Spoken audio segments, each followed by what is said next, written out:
दोस्तों, आज हम दूसरा भाग देखेंगे। अगर आपने अभी तक चैनल को सब्सक्राइब नहीं किया है, तो नीचे सब्सक्राइब का बटन है, उसे प्रेस कर दीजिए, ताकि हमारा हर स्टोरी वीडियो का नोटिफिकेशन आप तक पहुंचे और हमारा भी हौसला बढ़ता रहे। फिर एक दिन उनकी हालत इतनी बिगड़ गई कि रामकिशन जी ने बिस्तर पकड़ लिया। वह उठ बैठने और बोलने से भी पूरी तरह लाचार हो गए। पड़ोसियों ने उनके बेटों को फिर से फोन किया और खबर दी कि उनके पिताजी की हालत बहुत गंभीर है। यदि वे जल्द से जल्द उनके पास पहुंच जाएं, तो ही उनसे आखिरी बार मिल सकते हैं। इतना सुनकर दोनों बहुओं के मन में एक खुशी की लहर दौड़ गई कि चलो, अब हमेशा के लिए रोज रोज के झंझट से छुटकारा तो मिल जाएगा। नहीं तो आए दिन कभी खांसी तो कभी बुखार, कभी यहां दर्द तो कभी वहां दर्द। यहां अपनी जिंदगी में हम पहले से ही बहुत व्यस्त हैं। कौन सेवा करें चारपाई पर पड़े बूढ़े बाप की। दोनों बहुएं अपने अपने पति के साथ बड़ी चहकती हुई गांव में पहुंची और घर के अंदर आते ही दोनों के चेहरे पर एकाएक संताप और शोक व्याप्त हो गया। वे दोनों की दोनों फूट फूट कर रोते हुए अपने आंचल को ऐसे भिगो रही थीं जैसे ससुर जी के जाने के बाद उनकी जिंदगी में भूचाल ही बूढ़े ससुर को देवता मानने का दिखावा करती हुई ये दोनों दहाड़े मार मार कर पूरा घर सिर पर उठा रही हैं। उस ससुर को 2 वक्त की इज्जत की रोटी भी कभी इन दोनों से ना खिलाई गई होगी। 2 घंटे रोने का दिखावा करने के बाद जब भूख लगी, तो अपने साथ लाए तरह तरह के खाने की वस्तुओं, चिप्स, आइसक्रीम और सैंडविच का लुत्फ उठाने के लिए एक कमरे के भीतर चली जाती, छक्कर अपना पेट भरती और फिर वापस आ जाती वहीं ढोंग फिर से रचाने। रामकिशन जी चारपाई पर निढाल पड़े हुए थे। हालांकि वो उठ या बोल तो नहीं पा रहे थे, परंतु सब कुछ देख और समझ पा रहे थे। वृद्धावस्था की पीड़ को आज वो बहुत गहराई से महसूस कर पा रहे थे कि किस तरह उम्र के आखिरी पड़ाव पर आकर इंसान की स्थिति सड़क के किनारे पड़े कंकर की तरह अस्तित्वहीन हो जाती है। एकाएक खून के रिश्ते भी पराये हो जाते हैं। बीमार पड़े रामकिशन जी को देखने के लिए पड़ोसी और रिश्तेदार सुबह से ही आ जा रहे थे। जैसे ही कोई घर के अंदर आने लगता, तो तुरंत बेटों और बहुओं का मुंह लटक जाता। बड़ा बेटा कहने लगता, क्या बताएं, अंतिम समय है, ज्यादा दुख ना पाएं तो ही अच्छा, वरना हमें भी कहां नौकरी से इतना समय मिल पाता है। भैया, मैं तो कहता हूं कि समय से बाबूजी को जमीन पर भी लिटा ही देते हैं, कौन जाने कब बुलावा आ जाए। छोटे बेटे ने कहा तो दोनों बहुएं दहाड़े मार मार कर ऐसे टेसुए बहाने लगीं जैसे उनके ससुर जी सच में भगवान को प्यारे हो गए हों। बड़े इत्मीनान से रामकिशन जी बहुओं का ये नाटक देख रहे थे। बूढ़े पिता को जमीन पर लिटाया गया तो देखते ही देखते पूरा गांव इकट्ठा हो गया। बड़ी बहू बाबूजी की टांगें दबाती तो वाह वाह ही लूटने के लिए छोटी बहू भी गीता पाठ करने बैठ गई। पिता के लिए दोनों बेटों ने कफन का कपड़ा और लकड़ी की चिता भी मंगवा ली, लेकिन रामकिशन जी जस के तस लेटे हुए थे। शाम हुई तो सब लोग अपने अपने घर चले गए। दोनों बेटे और बहुएं जो अभी तक अच्छा बनने का नाटक कर रहे थे, सब लोगों के जाते ही अपनी असलियत पर उतर आए। भाभी, आपको क्या लगता है, कब मुक्ति मिलेगी बाबूजी को? छोटी बहू ने अपनी जेठानी से कहा तो बड़ी बहू गहरी सांस छोड़ते हुए बोली, क्या मालूम, बाबूजी को मुक्ति मिले तो हम बंटवारा करके अपने अपने घर चलते बने। तभी छोटी बहू ने कहा, लेकिन भाभी, मैं आपको बता देती हूं कि जो माँ जी का बड़े वाला हार है वो तो मैं ही रखूंगी। मुझे तो वह बहुत पसंद था। हाय, कब से इंतजार कर रही थी कि उस हार को पहनने का मौका कब मिलेगा। आखिर वो घड़ी आ ही गई। अच्छा, अगर हार तुम रखोगी तो फिर माँ जी के भारी वाले कंगन मेरे हुए, उन्हें बेचकर मैं अपने लिए नई डिजाइन के कंगन बनवा लूंगी। पता है छोटी, मैंने तो सुनार की दुकान पर डिजाइन भी पसंद कर रखा है। बड़ी प्रसन्नता से बड़ी बहू बोली। बहुओं की बातें सुन सुनकर रामकिशन जी का दिल अंदर तक आहत हो रहा था। उनका एक दिल तो हुआ कि चिल्ला चिल्लाकर पूरे गांव को अपने बेटों और बहुओं की असलियत बता दें, लेकिन उनके शरीर में जान ही कहां थी कि कुछ बोल भी पाएं। पिता के पास बैठे बेटे और बहुएं आपस में विचार विमर्श करने लगे। बड़ा बेटा छोटे से बोला, भाई, बहुत समय से हमारे घर में कोई बड़ा समारोह नहीं हुआ, लेकिन बाबूजी की मृत्यु पर हम गांव वालों को दिखा देंगे कि हम भी किसी से कम नहीं हैं। बाबूजी की तेहरवीं पर खाने की एक से एक चीज रखेंगे, इतने पकवान बनवाएंगे कि लोग खाते खाते थक जाएं। पूरी भाजी, छोले भटूरे और पनीर की सब्जी के साथ साथ मीठे में मूंग दाल का हलवा, गुलाब जामुन और रसमलाई भी रखेंगे। रसमलाई तो बाबूजी को भी बेहद पसंद थी। खाने की इतनी चीजों का नाम सुनते ही रामकिशन जी के मुंह में पानी आने लगा। मन में एक विचार आया कि इन लोगों ने मेरी 13वीं मेरे जीते जी ही क्यों नहीं कर दी। मैं भी पेट भर कर खा लेता तो जीते जी मेरी आत्मा को अंदर तक संतुष्टि मिल जाती। इन पकवानों के स्वाद के लिए ना जाने कितने समय से वो तरस रहे थे। उस स्वाद को याद करते ही एकाएक उनके मुंह से लार बह निकली। देखते ही छोटी बहू बड़ी खुशी से बोली, अरे देखिए तो, अब तो बाबूजी के मुंह से लार भी बहने लगा है। और बड़े बुजुर्ग कहते हैं कि जब मृत्यु शैया पर पड़े इंसान की लार निकले तो समझो अंतिम समय आ चुका है। अब तो बड़ी बेसब्री से रामकिशन जी की मृत्यु का इंतजार किया जाने लगा। परंतु 3 दिन बीत गए। अब दोनों बेटे कयास लगाने लगे कि आखिर बाबूजी की आत्मा अधर में क्यों अटकी है। हम सब लोग तो यहीं हैं, फिर बाबूजी को किससे मिलने की इच्छा है, जो प्राण त्यागने का नाम ही नहीं ले रहे। तभी गांव के एक बड़े बुजुर्ग, जिन्हें पूरा गांव मानता था, रामकिशन जी का पता करने के लिए उनके घर आए तो बेटे बोले, चाचा समझ नहीं आ रहा कि बाबूजी की जान कहाँ अटकी है। फिर वह बुजुर्ग बोले, बेटा कभी कभी कोई ख्वाहिश अधूरी रह जाने से भी जान नहीं निकलती।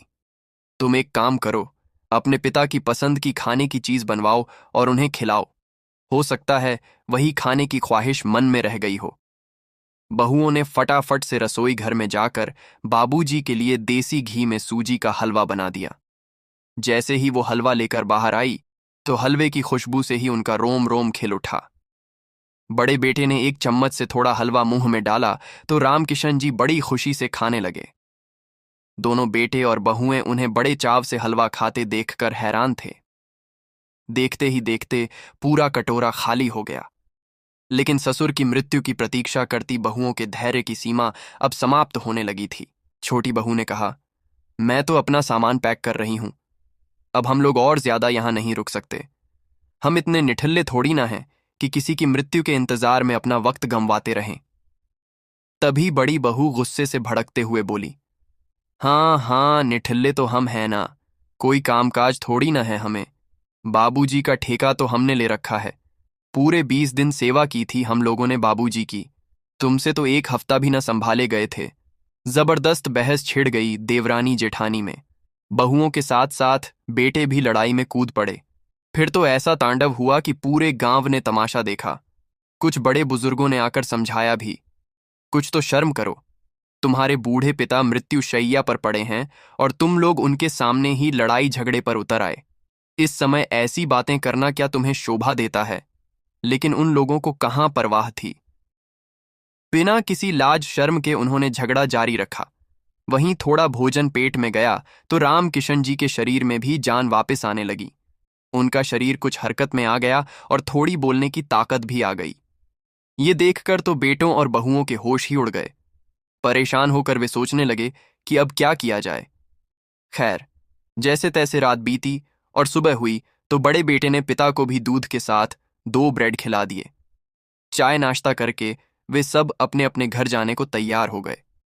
फिर गांव के एक बुजुर्ग व्यक्ति ने समझाया कि तुम्हारे माता पिता के कारण ही तुम आज एक ऊंचे मुकाम पर पहुंच पाए हो। अब तुम्हारे पिता भी तुम्हारी ही जिम्मेदारी है। बूढ़े माँ बाप की सेवा करना बेटों का ही कर्तव्य है, इसलिए उन्हें अपने साथ ही ले जाओ। इतना सुनने की देर थी कि छोटी बहू अपने पति को एक कोने में ले गई और नाक भौहें सिकोड़ते हुए बोली, मेरी एक बात कान खोलकर सुन लो। आप बाबूजी को अपने साथ रखने के लिए हरगिज तैयार मत होना। वो तो बिस्तर पर पड़े हैं और मुझसे उनकी गंदगी न उठाई जाएगी, और अगर पिछली बार की तरह उन्हें ले जाने की गलती कर बैठे तो मुझसे बुरा कोई नहीं होगा। बड़ी बहू ने भी धीमे से अपने पति के कान में कहा, कोई जरूरत नहीं है बिना मतलब आफत मोल लेने की। मुझसे नहीं होगी चारपाई पर पड़े आपके पिता की सेवा। जब बूढ़े पिता को अपने साथ ले जाने में दोनों बेटे आनाकानी करने लगे तो ये सब देखकर रामकिशन जी की आंखें छल छला उठीं।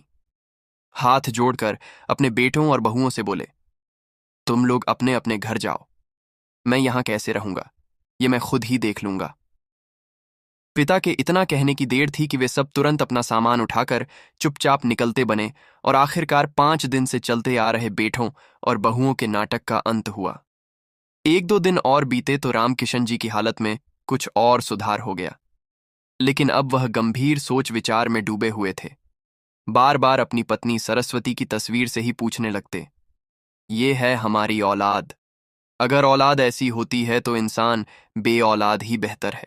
यही बेटे थे जिनकी ख्वाहिशें पूरी करने में मैं कभी पीछे नहीं हटा। आखिर बेटों की परवरिश में हमने कमी कहाँ छोड़ दी थी।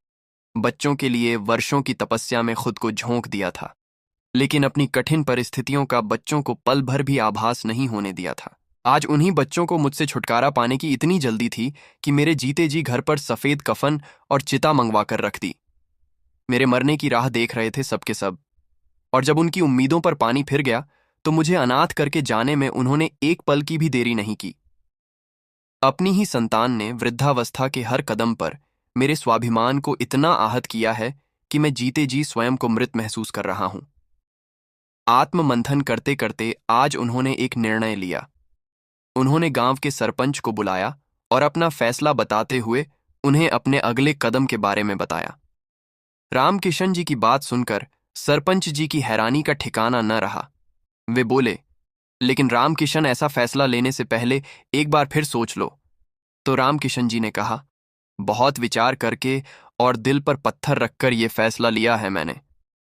अपनी ही औलाद की उपेक्षा ने मुझे अंदर तक इस कदर तोड़कर रख दिया है कि अब मेरे पास और कोई रास्ता नहीं है। ठीक है, जैसी तुम्हारी मर्जी, सरपंच जी ने बुझे मन से कहा।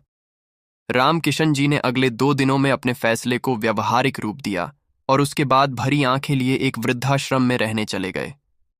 करीब 6 महीने बीत गए और एक दिन गांव के सरपंच ने दोनों बेटों को फोन किया और बताया कि उनके पिता परलोक सिधार गए हैं। पिता के घर, जमीन और जायदाद के बंटवारे में दोनों बेटों के हिस्से में क्या क्या आएगा, इस बात का फैसला दोनों बेटों ने पहले ही आपस में कर लिया था।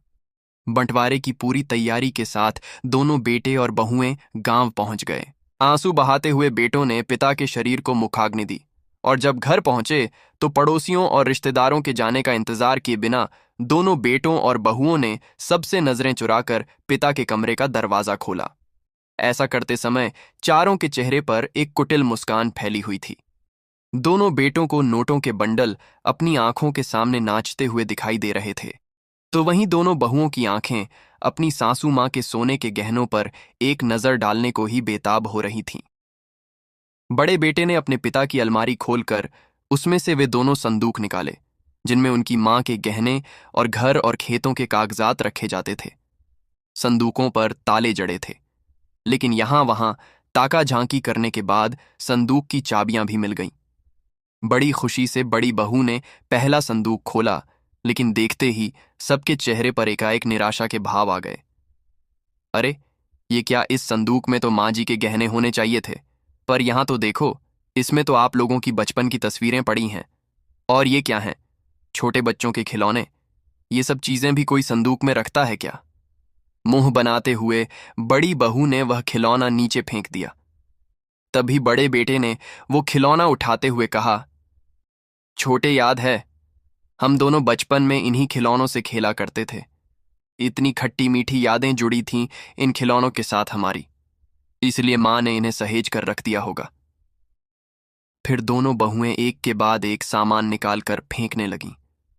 बहुत सी चीजें निकाली, लेकिन जिस चीज को वे लोग इतनी उत्सुकता के साथ खोज रहे थे वो कहीं नहीं मिल रही थी। एक बड़ी आस लिए उन्होंने दूसरे संदूक का ताला खोला।